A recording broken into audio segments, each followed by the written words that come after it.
ಉತ್ತರ ಪ್ರದೇಶ ಚುನಾವಣೆಯಲ್ಲಿ ಬಿಜೆಪಿ ಭರ್ಜರಿ ಜಯ ಬಾರಿಸಿದ ಬೆನ್ನಲ್ಲೇ ರಾಜ್ಯ ಬಿಜೆಪಿಯಲ್ಲಿ ಮಿಂಚಿನ ಸಂಚಲನ ಮೂಡಿದೆ. ನಮಗೂ ಅಸೆಂಬ್ಲಿ ಟಿಕೆಟ್ ಬೇಕು ಅಂತ ಕೆಲ ಸಂಸದರು ಕ್ಯೂನಲ್ಲಿ ನಿಂತಿದ್ದಾರೆ.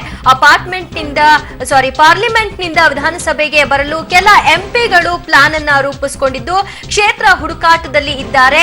ನಮಗೂ ಕೂಡ ವಿಧಾನಸಭಾ ಕ್ಷೇತ್ರದ ಟಿಕೆಟ್ ಕೊಡಿ ಅನ್ನುವಂತಹ ಬೇಡಿಕೆಯನ್ನ ಇಟ್ಟಿದ್ದಾರೆ. ಆದ್ರೆ ಬಿಜೆಪಿ ವರಿಷ್ಠರು ಇವರು ಯಾರ ಬೇಡಿಕೆಗಳಿಗೂ ಸೊಪ್ಪು ಹಾಕದೆ ಮುಂದಿನ ಒಂದು ಎಲೆಕ್ಷನ್ ನಲ್ಲಿ ಯಾವ ಸಂಸದರಿಗೂ ಕೂಡ ಟಿಕೆಟ್ ಕೊಡೋದಕ್ಕೆ ಸಾಧ್ಯ ಇಲ್ಲ ಅನ್ನುವಂತಹ ನಿಟ್ಟಿನಲ್ಲಿ ಸ್ಪಷ್ಟನೆಯನ್ನ ಕೊಡಲಾಗಿದೆ. ಸದ್ಯಕ್ಕೆ ಎಂಪಿಗಳಿಗೆ ಟಿಕೆಟ್ ಇಲ್ಲ ಅಂತ ಹೈಕಮಾಂಡ್ ಖಡಾಖಂಡಿತವಾಗಿ ಹೇಳಿದ್ದು, ಸಿಎಂ ಅಭ್ಯರ್ಥಿ ಬಿಎಸ್ವೈ ಹೊರತುಪಡಿಸಿ ಬೇರೆಯವರಿಗೆ ಅಸೆಂಬ್ಲಿ ಕಷ್ಟಕರವಾಗಿದೆ. ಹಾಗಾದ್ರೆ ಸಂಸದೆ ಶೋಭಾ ಕರಂದ್ಲಾಜೆಗೆ ಟಿಕೆಟ್ ಸಿಗುತ್ತಾ ಇಲ್ವಾ ಅನ್ನುವಂತಹ ಒಂದು ಕುತೂಹಲ ಕೂಡ ಇದೆ. ಅಂತಿಮ ಹಂತದಲ್ಲಿ ಟಿಕೆಟ್ ನೀಡುವಂತಹ ಪ್ಲಾನ್ ಕೂಡ ನಡೀತಾ ಇದೆಯಾ ಅನ್ನುವಂತಹ ಮಗದೊಂದು ಪ್ಲಾನ್ ಕೂಡ ಇಲ್ಲಿ ನಾವು ಪ್ರಶ್ನೆಯನ್ನ ಕೂಡ ನೋಡಬಹುದಾಗಿದೆ. ಎಂಪಿಗಳು ವಿಧಾನಸಭೆಗೆ ಟಿಕೆಟ್ ಕೇಳ್ತಿರೋದು ಯಾಕೆ?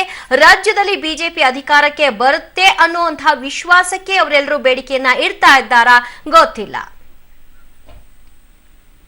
ಇನ್ನು ಯಾರ್ಯಾರು ಅಸೆಂಬ್ಲಿ ಟಿಕೆಟ್ ಕ್ಯೂನಲ್ಲಿ ನಿಂತಿದ್ದಾರೆ ಅನ್ನೋದನ್ನ ಗಮನಿಸೋದಾದ್ರೆ, ಶೋಭಾ ಕರಂದ್ಲಾಜೆ ಪುತ್ತೂರು ಕ್ಷೇತ್ರದಿಂದ ಬೇಡಿಕೆಯನ್ನ ಇಟ್ಟಿದ್ದಾರೆ. ಅವರಿಗೆ ಟಿಕೆಟ್ ಕೊಡ್ತಾರಾ ಅನ್ನುವಂಥದ್ದನ್ನ, ಅದು ಕೊನೆಯ ಹಂತದಲ್ಲಿ ಕೊಡಬಹುದಾ ಅನ್ನುವಂಥದ್ದನ್ನ ನೋಡ್ಬೇಕು. ಅನಂತ್ ಕುಮಾರ್ ಹೆಗಡೆ ಯಲ್ಲಾಪುರ ಕ್ಷೇತ್ರದಿಂದ ನನಗೆ ಟಿಕೆಟ್ ಕೊಡಿ ಅನ್ನುವಂತಹ ಒಂದು ಬೇಡಿಕೆಯನ್ನ ಇಟ್ಟಿದ್ದಾರೆ. ಕರಡಿ ಸಂಗಣ್ಣ ಕೊಪ್ಪಳ ಕ್ಷೇತ್ರದಿಂದ ನನಗೆ ಟಿಕೆಟ್ ಕೊಡಿ ಅಂತ ಕೇಳಿದ್ರೆ, ಶ್ರೀರಾಮುಲು ಬಳ್ಳಾರಿ ಗ್ರಾಮಾಂತರ ಕ್ಷೇತ್ರ ಸಂಡೂರು ಕ್ಷೇತ್ರದಿಂದ ಟಿಕೆಟ್ ಆಕಾಂಕ್ಷಿಯಾಗಿದ್ದಾರೆ. ಇನ್ನು ಪಿಸಿ ಮೋಹನ್ ಗಾಂಧಿನಗರ ಕ್ಷೇತ್ರದಿಂದ ಸ್ಪರ್ಧೆಗೆ ಇಳಿಯೋದಕ್ಕೆ ಮುನ್ಸೂಚನೆಯನ್ನ ಕೊಟ್ಟಿದ್ದಾರೆ. ಆದ್ರೆ ಅವರಿಗೂ ಕೂಡ ಟಿಕೆಟ್ ಸಿಗುತ್ತಾ ಗೊತ್ತಿಲ್ಲ.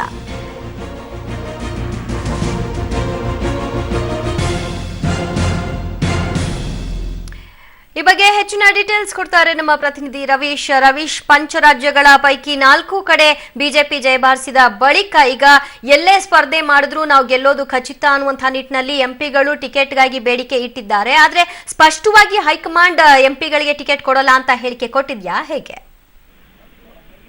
ಬಹಿರಂಗವಾಗಿ ಅವರು ಯಾವುದೇ ರೀತಿ ಹೇಳಿಕೆಯನ್ನು ಕೊಡದಿದ್ರು ಕೂಡ ಪಕ್ಷದ ಆಂತರಿಕ ಒಂದು ವೇದಿಕೆಯಲ್ಲೂ ಕೂಡ ಸೂಚನೆಯನ್ನು ಕೂಡ ಕೊಟ್ಟಿದ್ದಾರೆ. ಅಂದ್ರೆ ಸಂಸದರು ಯಾವುದೇ ರೀತಿಯ ಒಂದು ಟಿಕೆಟ್ ಬಗ್ಗೆ ಅವರು ಯಾರು ಕೂಡ ಕೇಳಬಾರದು, ಮತ್ತೆ ಯಾರಿಗೂ ಕೂಡ ಟಿಕೆಟ್ ಇಲ್ಲ, ಯಡಿಯೂರಪ್ಪನವರು ಹೊರತುಪಡಿಸಿ ಯಾರೊಬ್ರು ಕೂಡ ಟಿಕೆಟ್ ಇಲ್ಲ ಅನ್ನೋ ಮಾತುಗಳನ್ನು ಕೂಡ ಹೇಳಿದ್ದಾರೆ. ಹಾಗಾಗಿ ಎಲ್ಲೋ ಒಂದ್ ಕಡೆ ಈ ಒಂದು ಟಿಕೆಟ್ ಅನ್ನ ಯಾರು ಬಯಸಿದ್ರು ಈ ಒಂದು ಸಂಸದರು, ಬಿಜೆಪಿ ಸಂಸದರು, ಅವ್ರಿಗೊಂದು ರೀತಿಯಲ್ಲಿ ಸದ್ಯಕ್ಕೆ ಹಿನ್ನಡೆಯಾಗಿದೆ ಅಂತ ಹೇಳ್ಬೋದು. ಆದ್ರೆ ಚುನಾವಣೆಯ ಸಂದರ್ಭದಲ್ಲಿ ಒಂದು 2-3 ತಿಂಗಳು ಇರೋದೊಳಗಡೆ ಬದಲಾದ ಒಂದು ರಾಜಕೀಯ ಪರಿಸ್ಥಿತಿಯಲ್ಲಿ ಯಾವ ನಿರ್ಧಾರಗಳನ್ನ ಹೈಕಮಾಂಡ್ ಕೈಗೊಳ್ಳುತ್ತೆ ಅನ್ನೋದು ಕೂಡ ಕಾದು ನೋಡ್ಬೇಕಾಗಿದೆ. ಆದ್ರೆ ಸದ್ಯಕ್ಕೆ ಮಾತ್ರ ಯಾವುದೇ ರೀತಿಯ ಟಿಕೆಟ್ ಇಲ್ಲ ಅನ್ನೋ ಮಾತುಗಳನ್ನು ಕೂಡ ಹೇಳಿದ್ದಾರೆ. ದಿವ್ಯಾ, ಇಲ್ಲಿ ಶೋಭಾ ಕರಂದ್ಲಾಜೆ ಅವರ ವಿಷಯವನ್ನು ಕೂಡ ಗಮನಿಸಬಹುದು. ಅವ್ರಿಗೂ ಕೂಡ ಟಿಕೆಟ್ ಸಿಗೋದು ಕಷ್ಟಕರವಾಗಿದೆಯಾ ರವೀಶ್?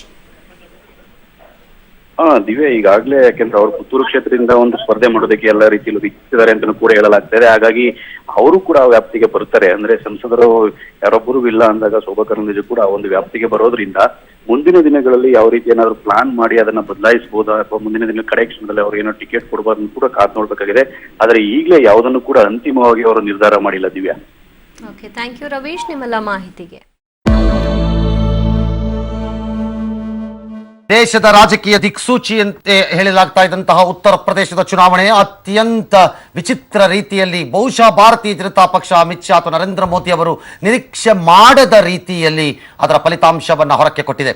ಇಡೀ ಉತ್ತರ ಪ್ರದೇಶವೇ ಒಮ್ಮೆಲೆ ಎದ್ದು ನಿಂತು ಮತವನ್ನ ಹಾಕಿರುವ ರೀತಿ ಕಾಣಿಸ್ತಾ ಇದೆ. ದೇಶದ ಹೃದಯ ಅತಿ ದೊಡ್ಡ ರಾಜ್ಯ ಉತ್ತರ ಪ್ರದೇಶದಲ್ಲಿ ಬಿಜೆಪಿ ದಿಗ್ವಿಜಯ ಕಂಡಿದೆ. ಎಲ್ಲರ ನಿರೀಕ್ಷೆಗಳನ್ನ ತಲೆಕೆಳಗು ಮಾಡಿದೆ. ಮಹಾ ಫಲಿತಾಂಶ ಮೋದಿ ಪಡೆಯನ್ನು ಸಂಭ್ರಮದ ಅಲಿಯಲ್ಲಿ ತೇಲಿಸಿದೆ.